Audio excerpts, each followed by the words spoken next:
Okay mga my loves, kakabrowse ko na naman sa ating mga small content creator dito sa Meta World. Nakita ko tong comment na to sa isang magandang content creator din. Nakikita ko rin siya sa mga page ko. Sabi dito may nag-comment sa post niya.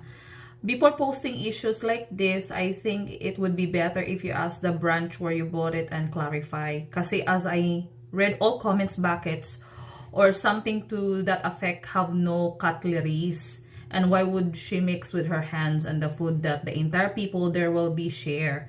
You're actually exposing them and commenting on hashtag this major big fast food chain.